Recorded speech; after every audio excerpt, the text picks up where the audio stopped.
Here we go in 5, 4, 3. Yummy like a gummy bear.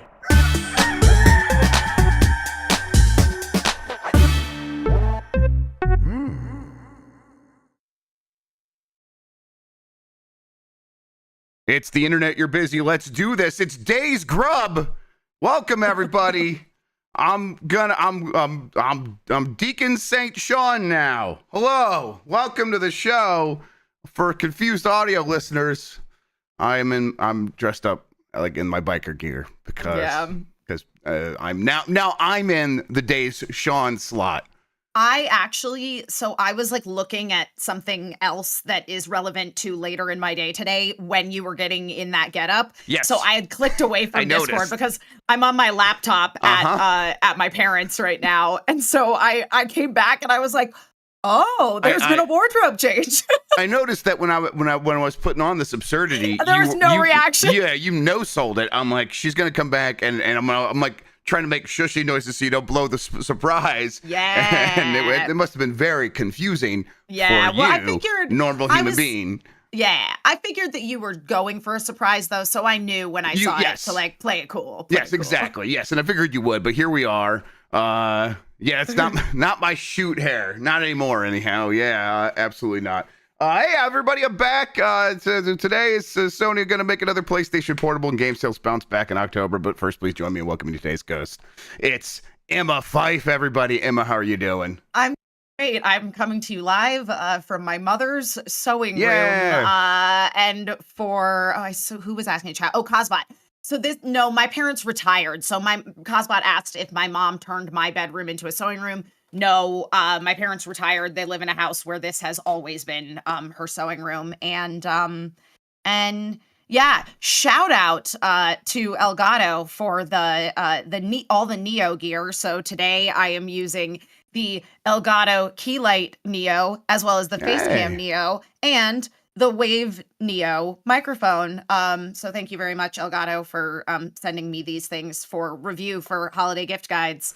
I gotta say they're working really well. You know, they work really well. I assume you got a set too. I don't. I'm just saying, like having you on the show here, talking to you. Like no complaints from me as someone who's like producing the show live. Yeah, no, this is great.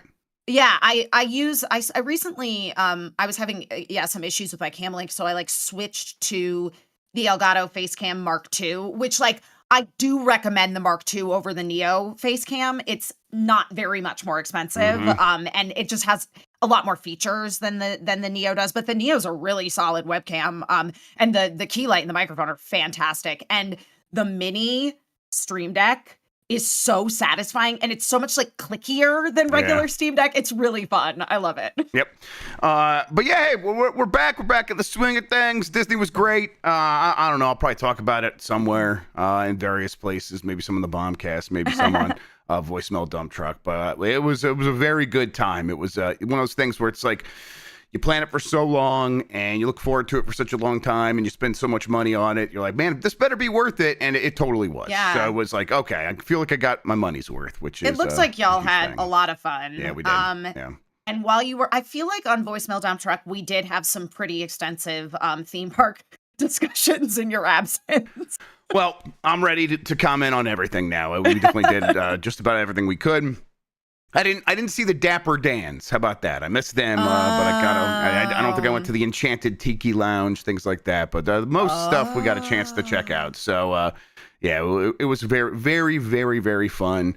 Shout outs to everybody that did help me make that happen in terms of planning, or were able to slide me a fast pass here and there, things like that. So I really appreciate. I'm not going to name names or anything like that, but everyone knows who they are. That helped make this trip even more special. So thanks to everybody. But yeah, what happened in games last week? I was completely busy, so I was pretty tuned out. It seemed like seemed like not much. Yeah, not really. Nothing happened. There were no announcements regarding a particular award show. It was pretty much just Days Sean. Well. It sounds like Days Sean is over with the kids. I was not able to really catch a minute. I tried to like one morning. I was like, oh yeah, that's happened. I should see if I can check it out. And I was like walking like into Disney or something like that, and I was like trying to hear it, and I couldn't really hear anything. But I was like, okay, this looks fun. I could see Sean doing some stuff in here. But yeah, everyone seems to love it. Chad, how far did he get in? It was he played every day for several hours. Yeah, okay. Sean says Days Gone is a very okay video game. A very okay video game. Hey, yeah, fantastic. We learned something new. I assume a quarter of the way through, 1/4 ish. Okay, well that's many more days, Sean, yet to come. I don't know. Did he ever commit to beating it or anything like that, or was it just play some of it? So I don't know. I guess we'll see. But I think it was he just played what he could for the good of the people on the internet watching him play. He said a playthrough on Extra Life. Sean says I did commit to. Okay, so plenty more days, Sean, to come. Right. You dumb bastard. Oh man, that's very good for the kids, though. It was for the kids. Yeah.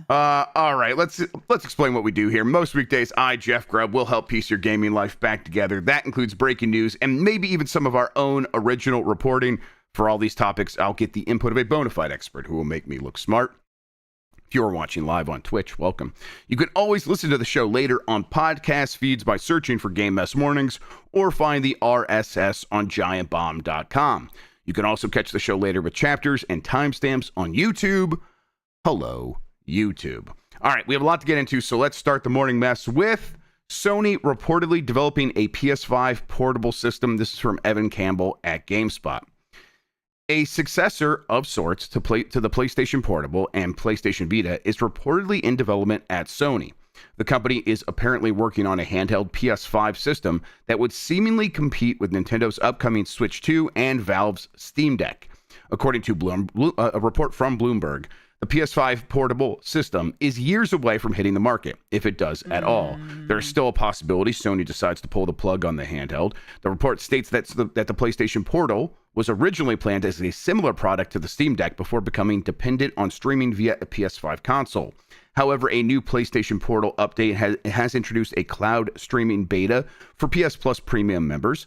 This means a PS5 isn't required to play games on the device. Sony isn't alone in wanting to expand to the handheld market. Microsoft Gaming CEO Phil Spencer has been very open about his desires for an Xbox handheld, though it too is, quote, a few years out, if it ever releases as well. We know this, right, Emma, that all these companies are looking at the space, seeing the growth there, seeing the success that Nintendo has had. And I think, the dual-pronged approach of the success of Nintendo and then Valve being able to replicate that in its own way has proven to these companies that, this is now a space we cannot sit out in the way that Sony has been sitting out for the last several years, right? Absolutely. And I mean, I do think that anything Sony does is going to be more similar to Valve and the Steam Deck because it is an additional piece of hardware. I think what we're underestimating here is the success of Nintendo in the respect that their console is both handheld and playable on a TV, monitor, what have you, in one package. You're not paying for additional hardware in order to use the Switch handheld. So it's one of those things where, yes, I definitely do want to be able to play a lot of my PlayStation games handheld. Now, PlayStation, or I should say very more specifically, there are companies that make very large RPGs, of which I am a fan, that are moving away from their exclusivity partnership with Sony. RPGs are long games. They're like, yes, you lose some of the fidelity of seeing it on a big, beautiful monitor, but at the end of the day, it's like sometimes I want to be able to play laying down. And there are a bunch of games that I make the decision to get on Switch because I know I want to play them handheld, and I know that if I want to play them on a larger screen, I can just do that. I don't have to have another piece of hardware to do that. I simply need what the Switch comes with. So I do think that Sony needs to get into the handheld market, and I feel like I am the target audience, but I think that, again, like, part of what has made the the Switch so incredibly successful is that it was sold at a appealing price point and you were getting 2 for 1. Yeah, I mean, I think that really just kind of brings up all of the complications here of doing a system like this, where it's just not as simple as let's do one of those and make it a portable. Let's take the PS5 and make it portable, right? There's so much more that goes into that of what does that look like, and there's complications that we talk about on this show all the time when we talk about, like Microsoft said they're going to have a handheld. And are they going to have, is that going to be based on x86 or ARM architecture, all this stuff? And that's complicated. It's in the weeds. I think this audience can handle this stuff. I think you guys can like understand what we're talking about when we do get into that stuff. And that's the same problem here for Sony for sure. But Sony also just has a track record of having the PlayStation and then another device. And what is this new emote? Whatever. I got a lot to catch up on. It's a Days Sean Memorial emote. Fantastic. Like Sony has a track record of, okay, we have the main platform, the PlayStation, and then a secondary platform, be that the PSP, the PlayStation Vita, the PSVR, or the PSVR 2.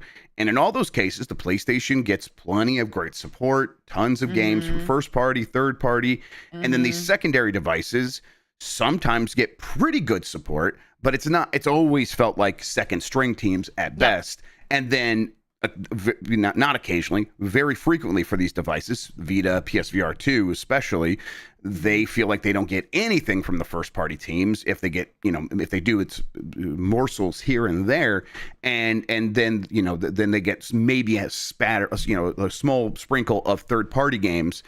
Now, what we're talking about here is a portable PS5, though, apparently, which would mean, hey, this just plays all PS5 games. This just is a PS5 with a screen on it. Is that what they're saying? Because that's not going to be very easy or cost effective to be able to pull off. No, it is not. Yeah, I mean, especially when you think about the fact that, yes, I believe they have made slimmer versions of the PS5, but the PS5 is an incredibly powerful console. And I mean, this, like, again, goes back to the conversations around Nintendo. If Nintendo is never trying to keep up with the hardware per se, they are always trying to Nintendo and do something a little bit different. Nintendo, they don't, yes, I think that they will make the next Switch able to do 60 FPS. But that's but that's just because, like, that's what the market is doing. And if they have the capability to do it, they'll do it. Like, that's not Nintendo's thing. Whereas Sony is so much built on the fidelity of this system being able to run at incredibly fast speeds and handle very high levels of graphics input data, etc. How are you going to shrink that into a handheld console? Yeah, I mean, and the answer is it's like time. They'll just need a lot more time. It'll be, at minimum 3 years, and at that point, it's still going to be pretty expensive. And you can do this. Like, this is possible now, but then you would be sacrificing almost certainly battery life and cost. It would be very expensive, and the battery life wouldn't be very good if you just took the PS5 as it is now and tried to shrink it down as small as possible and put a screen on it. It probably be pretty bulky and would need some very effective cooling. These are things that as they get smaller and smaller processes, where the PlayStation 5 is already on, and this is like, the lithograph of actually drawing the circuits on integrated circuits. It's on like a 5 nanometer process, which just means there's a tiny little, imagine a pen drawing these circuits on the circuit board. And that's smaller than, like, I think the 7 or 6 nanometer process they used when they started the generation, which every time they make it smaller, it produces less heat, makes it more energy efficient. That's good.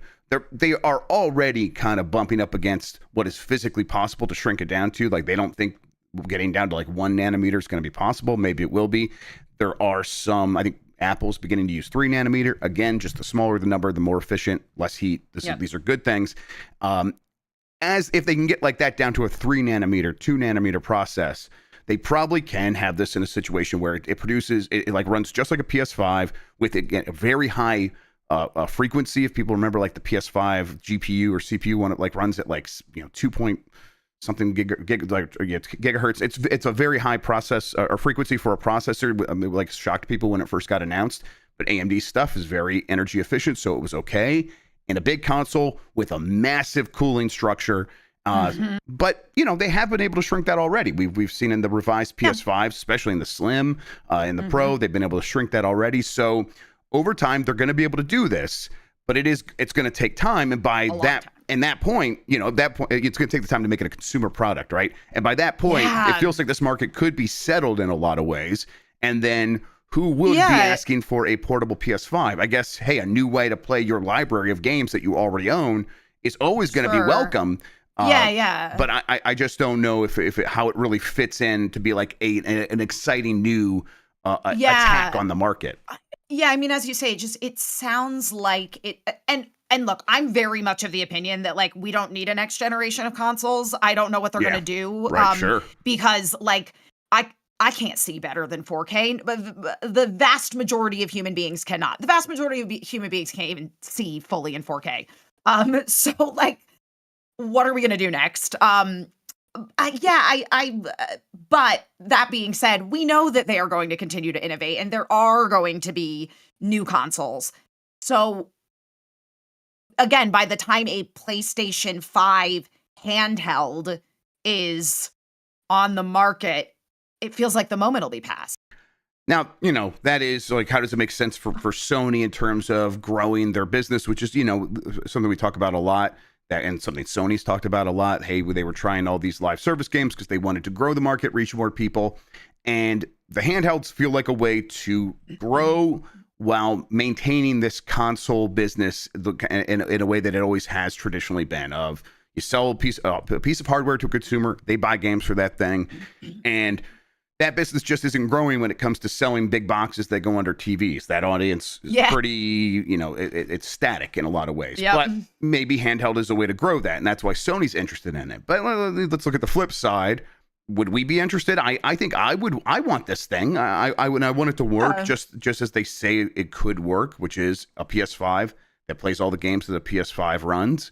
And if you present that in a way where it's sleek and it does have a good battery life and a good screen, and it's reasonably priced, which I'm like, God, I don't know what that looks like. $500-$600, I guess, is about as much as a new console.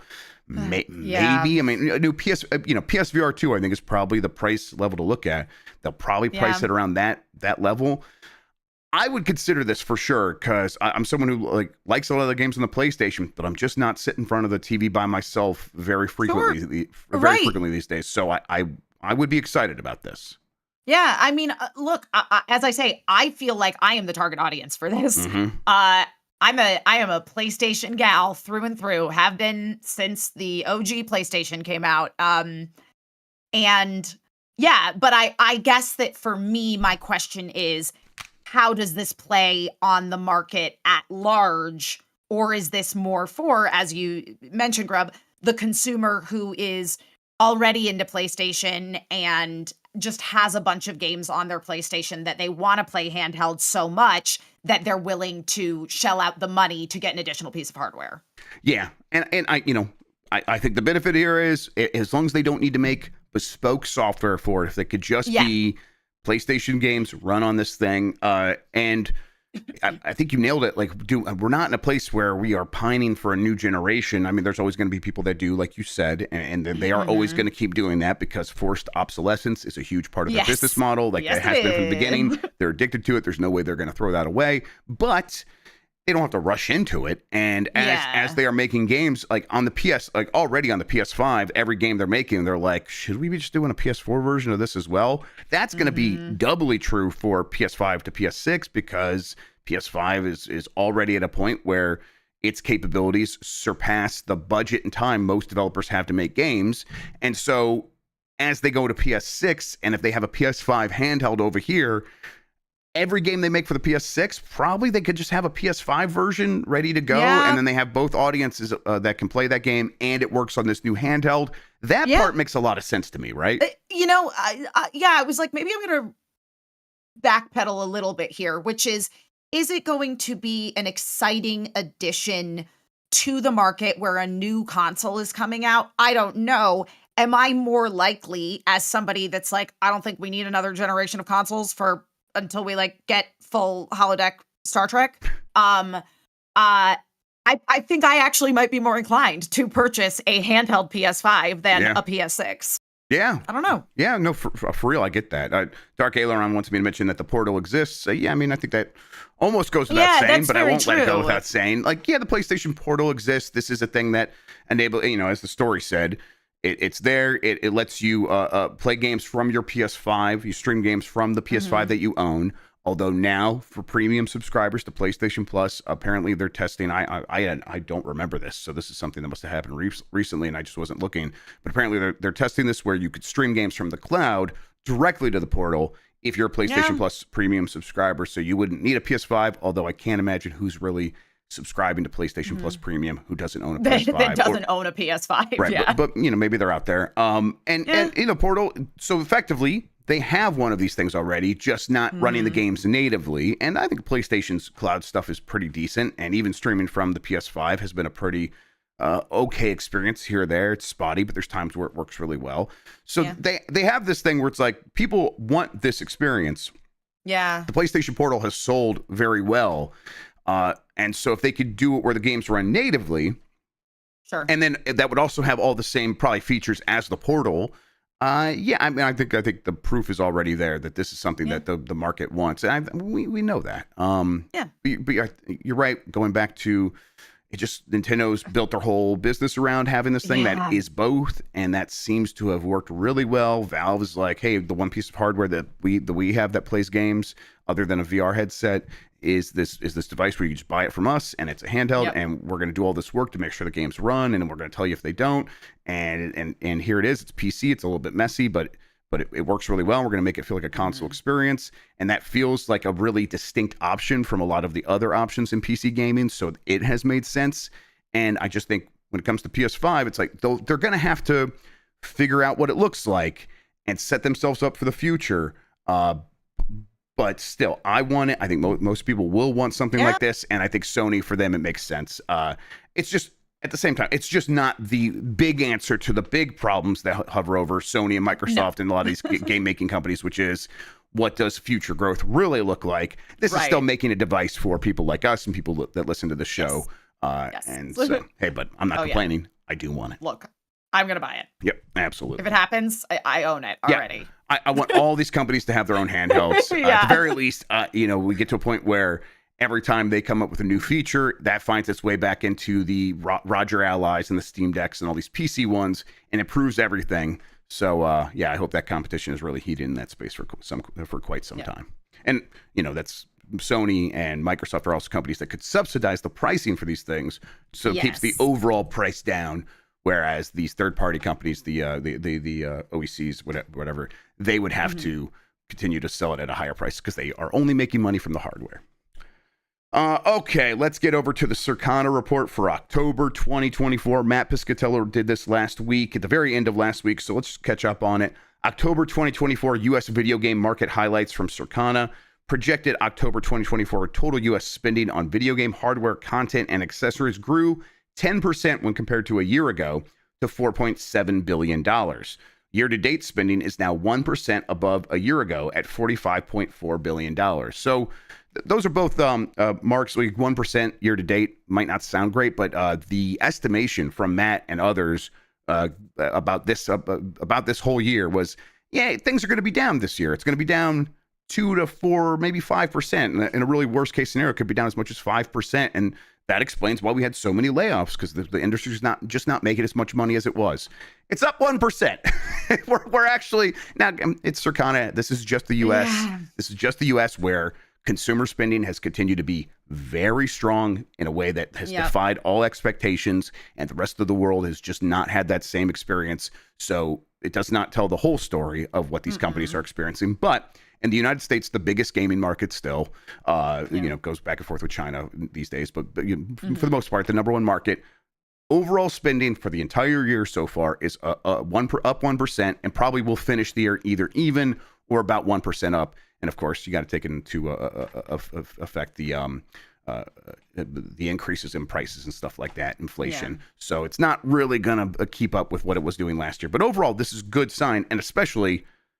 Up 10% for October, a lot of that, as Matt says here, Emma, is Call of Duty did very, very well. But there's a lot of new games on this list. Yeah. I mean, I think that we're still kind of seeing this waterfall.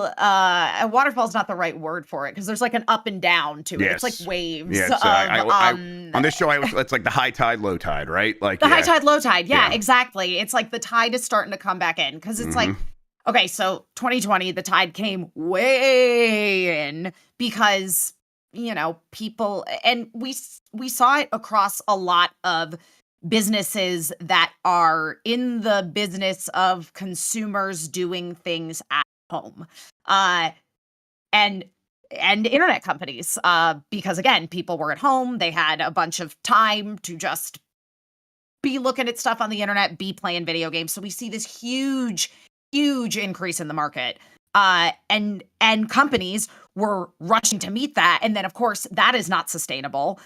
So the money starts going away, and the consumerism is still present, but it's not at the level that it was. So all this money starts going away and away and away. We get to an extreme low tide, and now it feels like we're starting to see the tide come back in. Yeah, I mean, it's these events, they are things we can't control. We move through them, and as we do, these companies make estimations of like, okay, the water level keeps going up, so it's going to keep going up, and it's like, okay, well, I mean, we know just by living through our experiences that's not going to be the case. That is not. Nope. But these companies were borrowing lots of money. They were making a lot of big bets because they were trying to say, hey, we had growth, and what are they going to say to their investors?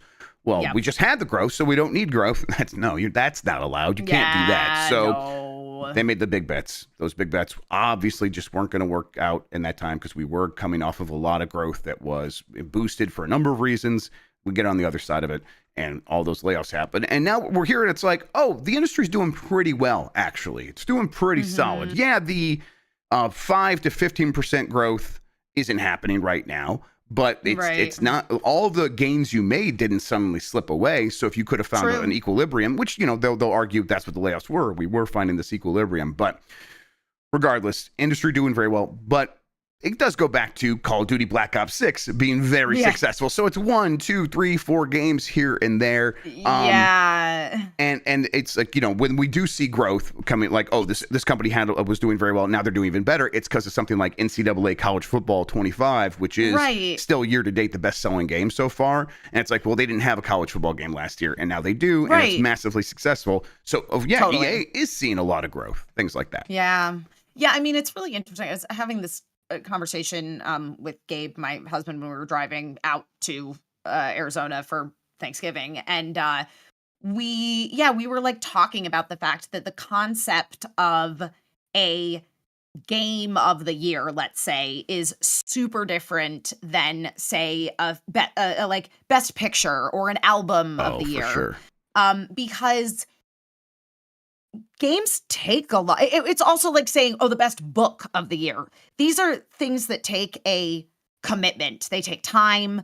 They take strong consideration. And I think that, like, people will come back to some of these games. It's just, again, it's like, it's an oversaturated market, the way that, like, television with the streaming services is an oversaturated market. And so, unfortunately, I think that, in some cases, people will end up coming back to these things that they have missed because they were a big time commitment. And it's like, okay, cool. Now I have the time to play this thing that came out that interested me. But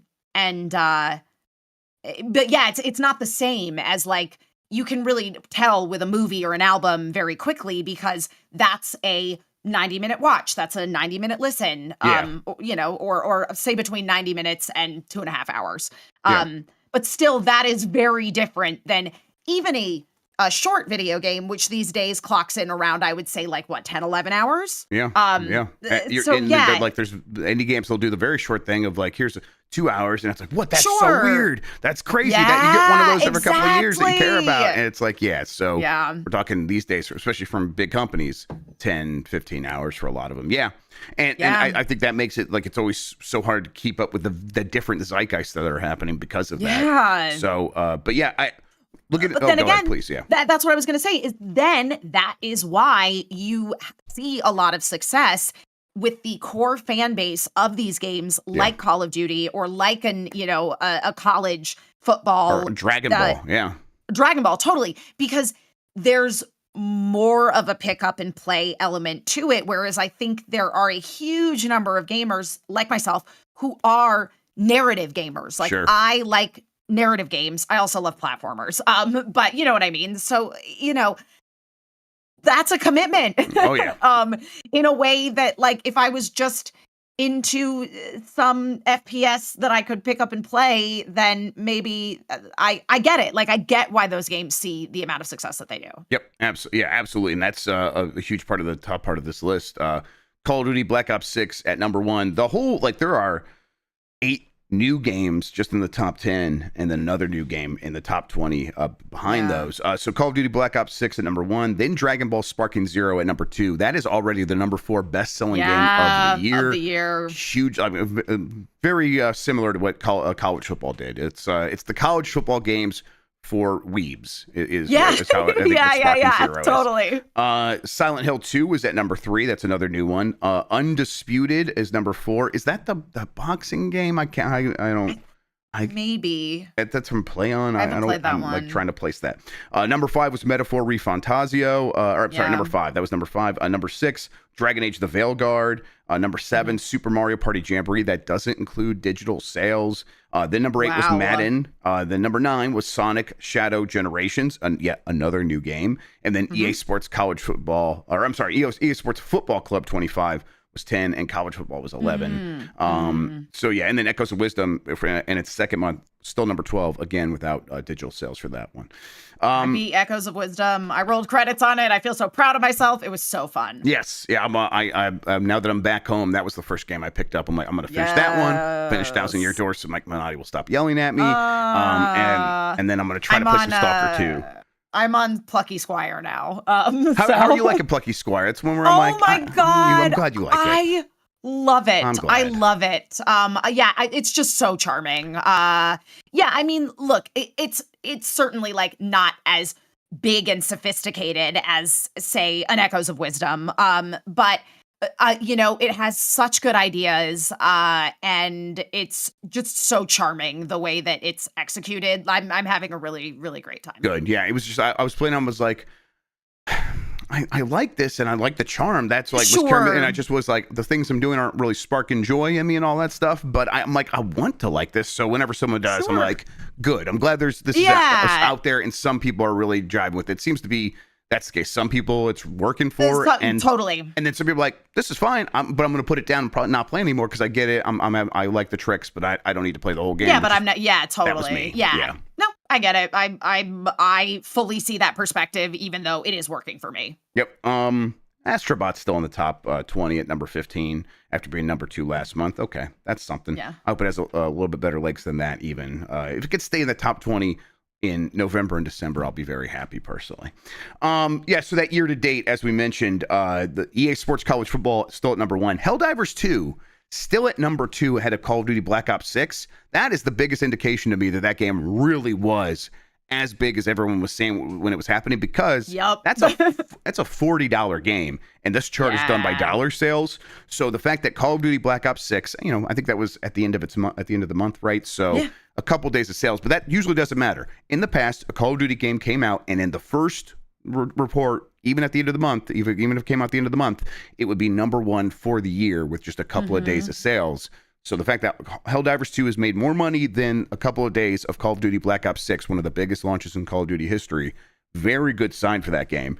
Then number 4, Dragon Ball Sparking Zero, as we mentioned, for the year already, outselling games like Madden, Elden, the resurgent Elden Ring after it had its DLC, Dragon's Dogma 2, things like that. So, man, Dragon's Dogma 2 is still number 9 best-selling game of the year so far. That is really good. Capcom's crushing it. I think we say that every time we do one of these, but really just crushing it.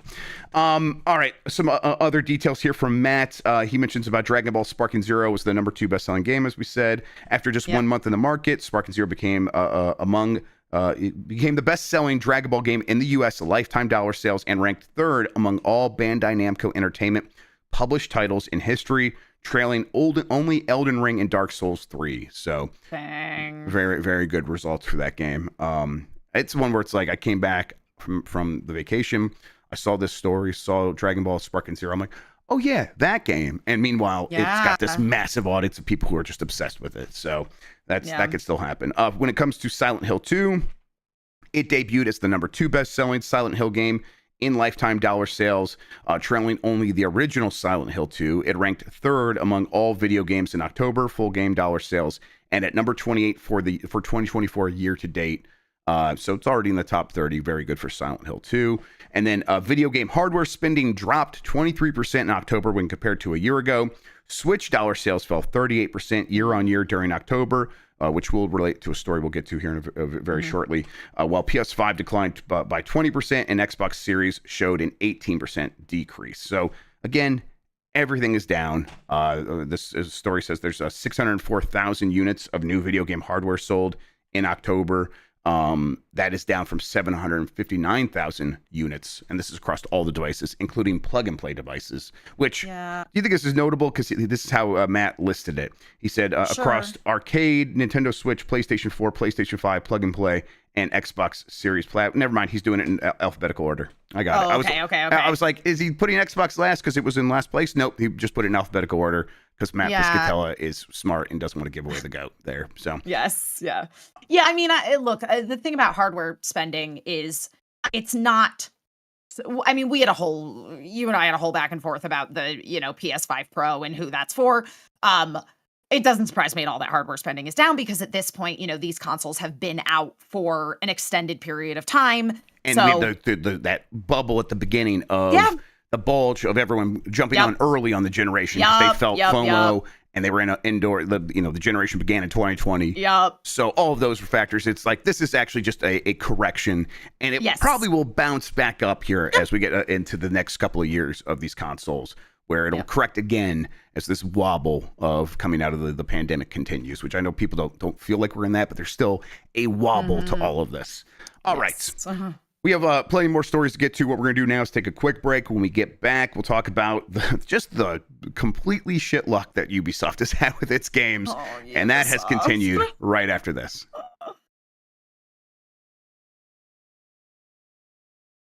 All right, let's get into it. Star Wars Outlaws and Assassin's Creed Valhalla don't work with the latest Windows update at the worst possible time. This is from Ethan Gotch at Kotaku. Star Wars Outlaws finally came to Steam last week. Unfortunately, there's also an issue with the latest version of Windows that makes it so the sci-fi open world adventure and other Ubisoft games don't work.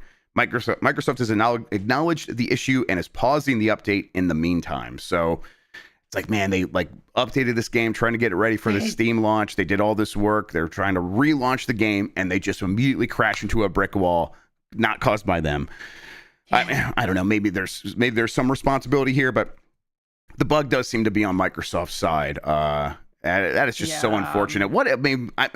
Is this just karma for Ubisoft at this point? Are they just paying some karmic price? I don't know. Yeah, maybe the video game gods were like, too many Assassin's Creeds, and now you just have to make a Rayman game, or I will smite thee. Yes. Man. God, Ubisoft just cannot win. Yeah, they just can't.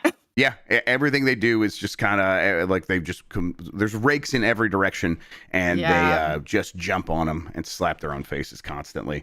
I continue to be someone who really enjoys Star Wars Outlaws. It's another game I want to go back and spend more time with. I did just add it on Steam, so I will try to see how it works on Steam Deck. Not expecting too much. I never did the work to get the Uplay version working on Steam Deck. I just played that on the Roger Ally. Right. But if I can get that working in a so-so state on the Steam Deck, I might continue more of it because, again, the battery life on the Steam Deck is just the way I want to be playing that game. This problem has affected Assassin's Creed Valhalla, Odyssey, Avatar Frontiers of Pandora, Star Wars Outlaws, and Assassin's Creed Origins, and nothing else. So it's just a bunch of recent Ubisoft open world games. Ubisoft games. It's not like they're all the same engine, right? No. Because like Avatar and Star Wars are the I can't remember the name of the engine, but the Assassin's Creed games are a different engine, so it's like something that they're sharing that they both happen to use. That's just weird. But again, Microsoft pausing the update, going to try to fix it, then reissue it. So hopefully this gets fixed pretty fast. Yeah, Bungus in chat says it's probably their DM or their DRM, excuse me. Yeah. Square Enix is worried about oversaturating the games market with HD 2D games. The headline is pretty much the story here. How does that strike you as something that could happen? 'Cause, Emma, I think so. I think they're like kind of being a little judicious with this effect. Yeah, is a smart thing. I think they should be judicious with it because you look at something like Star Ocean, whatever they called Star Ocean, the second story, and it's like HD 2D remake. Right. No, but Sammo, you're right. It feels like there's not that many yet, and that's good. Because again, it was like when I played that Star Ocean game, I was like, what psychopath did this in a good way? Like, who took this game and decided to reconfigure all of the perspective? Like, it's so well done. And the Dragon Quest remake that came out recently is also fabulous. Same thing where you're like, what psychopath took the time to do this? And again, I mean that in a totally positive way. And like, yeah, let's get maybe one a year. Don't go crazy. Like, you're doing them extremely well.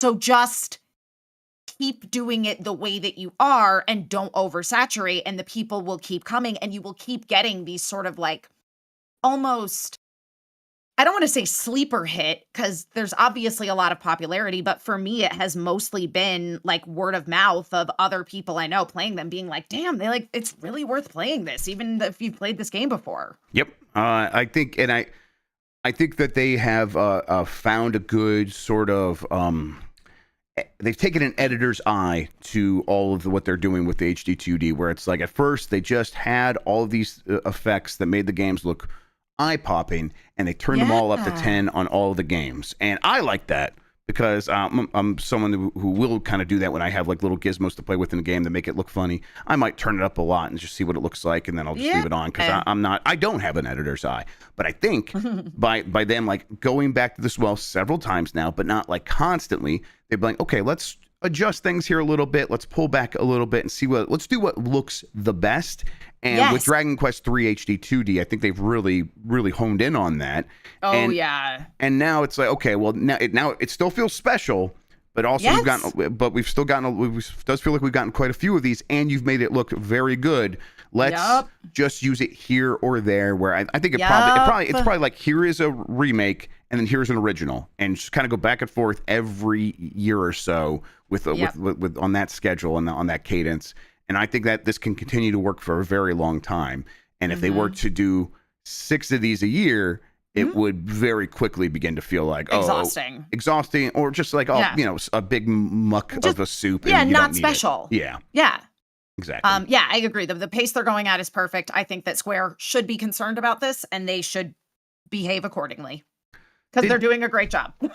Did Dan learn how to add emotes? Is that what's happening? I'm just seeing Dan's dog keep coming up here.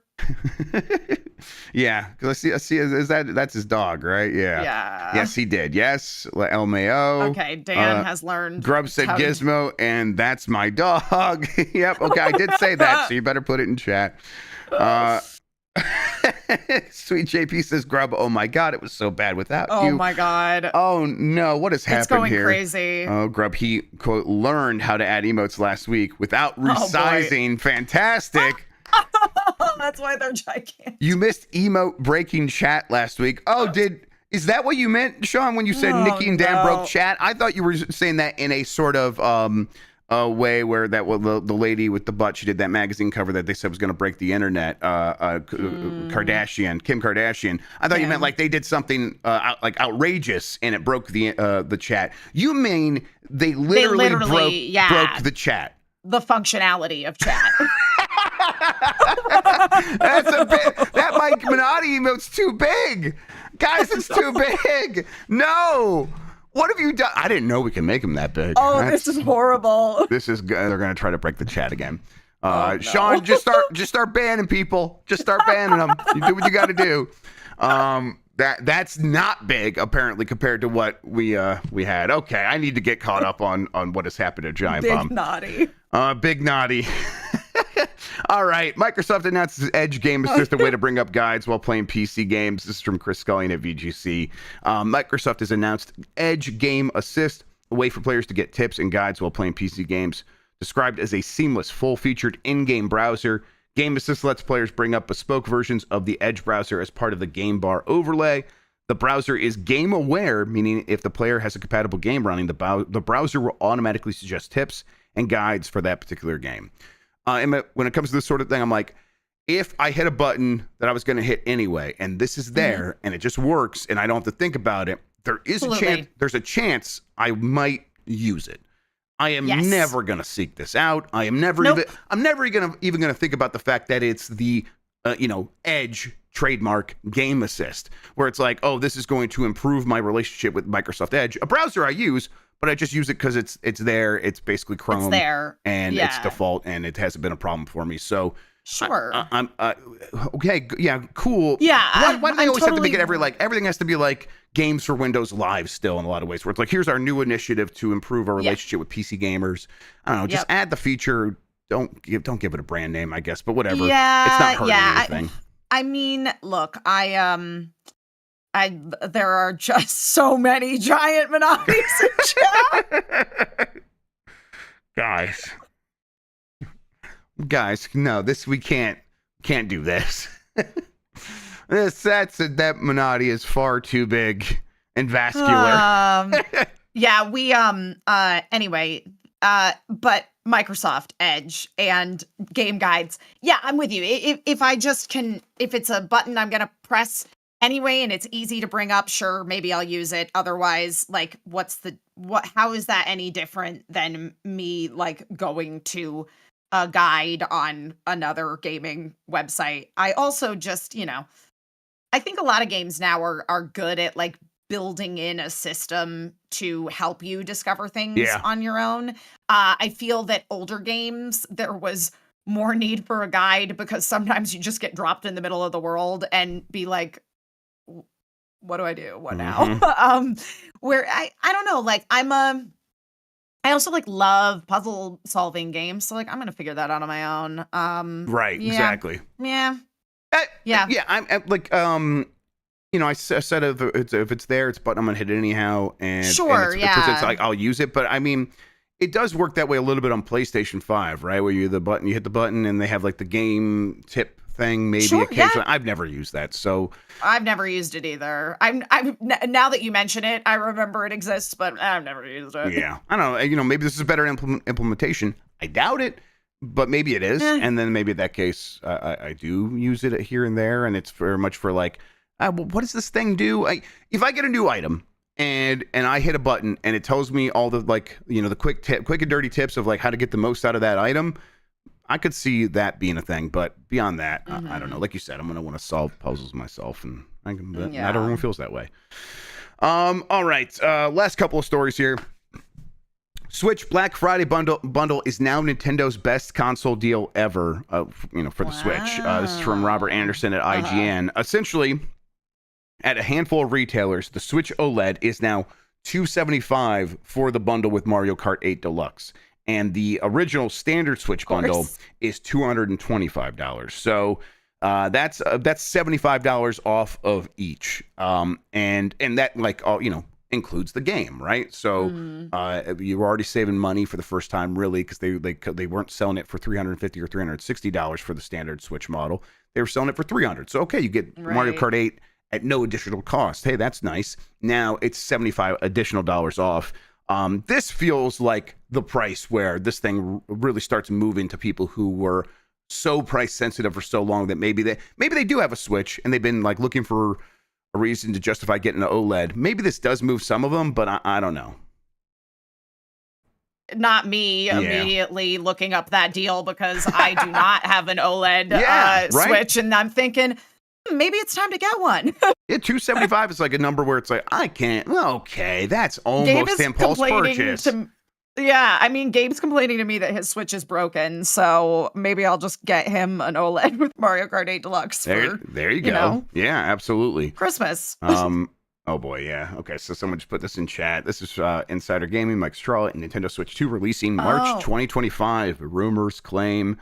This is from the Famaboards gaming forum, which has just been obsessively tracking all this stuff for years now, but especially in the last several months.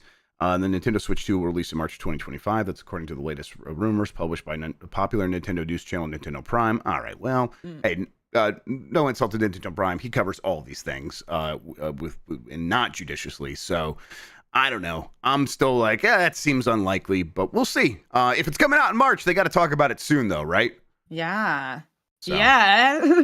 Yeah, I don't know. I think we'll probably get on the other side of March before we get this thing. So at least in April, but who knows? All right, let's get back to it. Like I said, last couple stories. Virtua Fighter 5 R.E.V.O announced for PC. This is from Sal Romano at Gamatsu. Sega has announced Virtua Fighter 5, which came out like 15 years ago now or something like that. Yeah.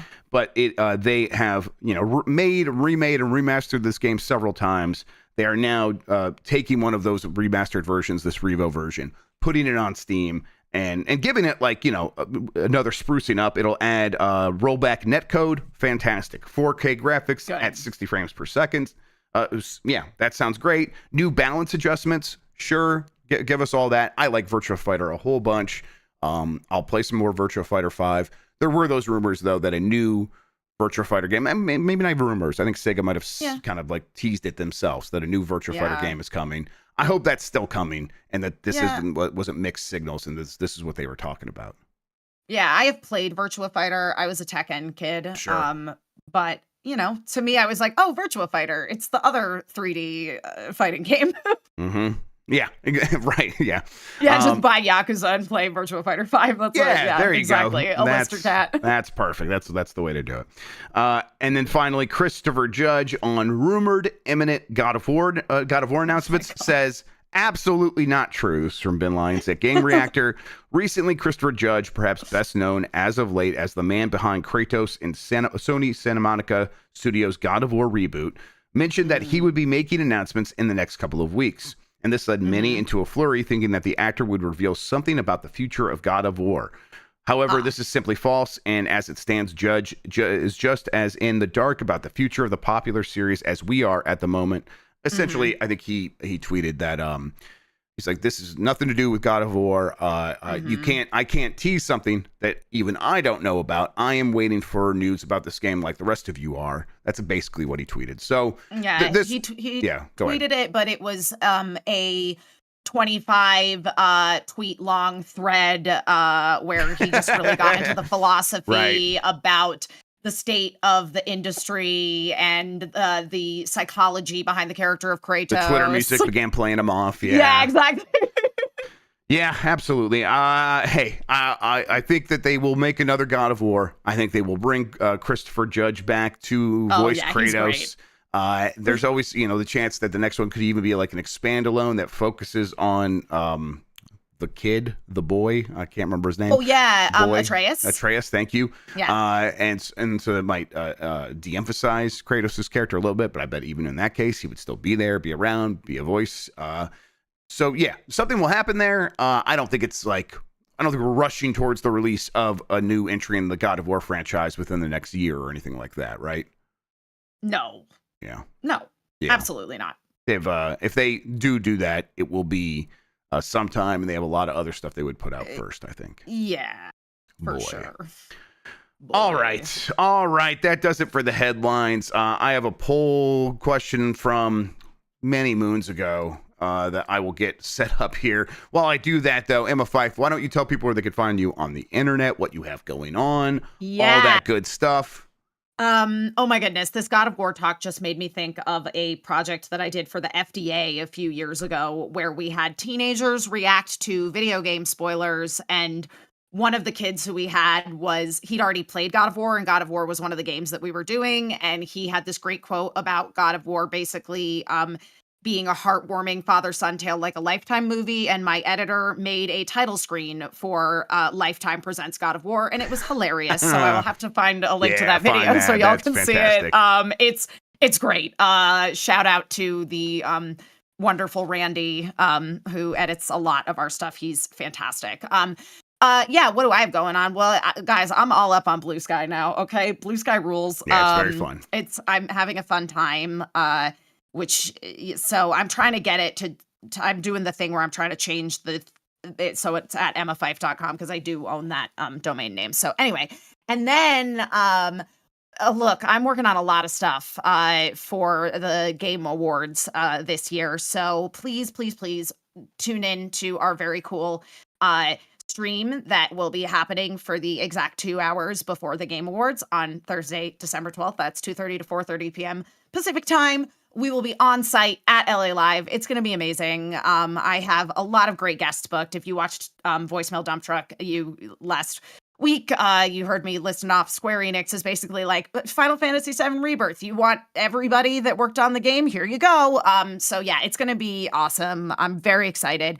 Yeah, and then if you're bopping around fandom websites, you might see me interviewing Michelle Yeoh and Jeff Goldblum for Wicked. I've seen Wicked 3 times.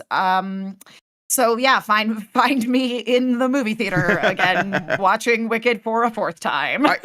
People seem to really be happy with it. Wicked's good. It's so good. Okay, I'm gonna check it out. I think it looks very fun.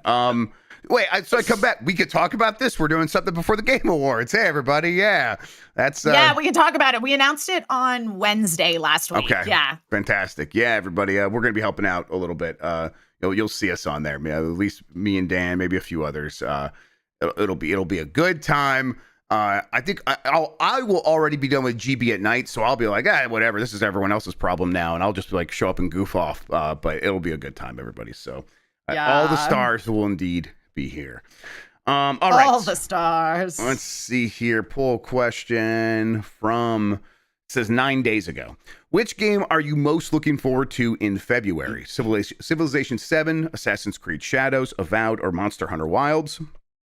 Monster Hunter Wilds was the #1 response with 34% of the respondents voting for that. Excuse me. Then Avowed at 31%, 18% for Assassin's Creed Shadows, and 17% for Civilization 7. I think that's always interesting because there is a strong chance that Civilization 7 outsells all of those on the grand scale of time because those games just continue to sell and continue to have more players than just about any other game concurrently on Steam.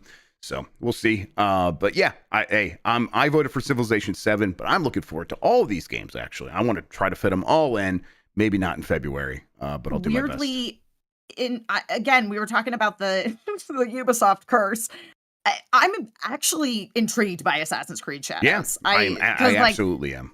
The 2 characters have completely different gameplay, which I think is really cool. So yeah, anyway. Yep. He says they keep making more old people to play Civ. Yeah, there's new old people every day. Yeah, there's new old people every day. That's how it works. That's just linear time, everybody. All right. New poll question. What I write down here? Yeah, okay. Does a new PSP need to be able to play all PS5 games natively? Yes. No, but it needs to support most. No, I'm okay if it's a completely separate library. I know it's not exactly the story that they were talking about there, but I'm just curious to see what people think about this. If you want separate games made for this device, or if it's just a portable PS5, if that's what you want. So, yeah, we'll get the responses to that. We'll talk about it on Game Mess Mornings here on Giant Bomb. Not tomorrow. Tomorrow's Tuesday. That'll be the Bombcast on Wednesday, which will be the last episode this week because American Thanksgiving begins on Thursday. We're taking Friday off. So long weekend, everybody. Short week. But I'm glad I was able to get back and do this episode. Speaking of Giant Bomb, we're going to go figure out what else we're going to do this week. I don't know. I'm going to go I think it should be all day Sean, other than anything else we do. So we'll see if he's got time for that. Who knows? He's probably going to be busy. And is Jan back? I think Jan's not back yet, right? Jan's still out. I think I know he returned from the wilds, but I don't know if he's like back at work back. Right. I think he probably has to sleep a little bit. So we'll see if he's back and ready to get into things as well. Looking forward to talking to everybody from Giant Bomb. I'm glad I was able to talk to you, Emma. Thank you so much for hanging out with me today and talking about video games. I really appreciate that. Of course. Anytime, man. And thank you. Okay, check Slack. Jan has something today. Fantastic. Thank you all for watching and listening. You are the best audience in gaming. Until next time, have a good one. Take care of yourself. And thank you for all of the big Mike Minottis.